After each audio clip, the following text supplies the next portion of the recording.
اعلیٰ حضرت کے زمانے میں ایک شخص نے کہہ دیا نبی پاک کا خیال آئے تو نماز ٹوٹ جاتی ہے۔ عقل ہے نا جی، جہاں مرضی لے جاؤ۔ وہ کہنے لگا جی میں نے خالص اللہ کے لیے پڑھنی ہے نا فلسفہ عجیب، نبی پاک کا خیال آئے تو نماز ہے۔ اعلیٰ حضرت فرمانے لگے تو بڑا ہی پاگل ہے، جب تو کہے گا السلام علیکہ ایھا النبی خیال آئے گا کہ نہیں؟ فرمانے لگے تو بڑا ہی نادان ہے، جب تو کہے گا اللہم صلی علی محمد وعلی خیال آیا کہ نہیں آیا؟ فرمانے لگے تو نبی پاک کی بات کرتا ہے، نماز میں تو ابا اماں کا بھی خیال آتا ہے، ربنا اغفر لی والی والدیہ۔ فرمانے لگے ربے کے خیال سے نہیں ٹوٹتی تو مدینے والے کے خیال سے کیسے ٹوٹ گئی؟ فرمانے لگے بڑا ہی بیوقوف ہے تو۔ اعلیٰ حضرت فرمانے لگے تو کہتے ہے حضور کا خیال آئے تو ٹوٹ جاتی ہے؟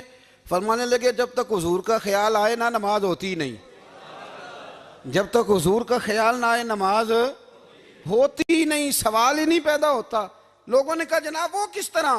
تو اعلیٰ حضرت فرمانے لگے اللہ نے کہا قرآن میں واقعی الصلاۃ نماز پڑھو، یہ نہیں بتایا کتنی پڑھنی ہے، اور یہ بھی نہیں بتایا فجر کی کتنی پڑھنی ہے، یہ بھی نہیں بتایا ظہر کی، یہ بھی نہیں بتایا قیام کیسے کرنا ہے، ہمیں یہ بھی نہیں بتایا رکوع کیسے کرنا ہے۔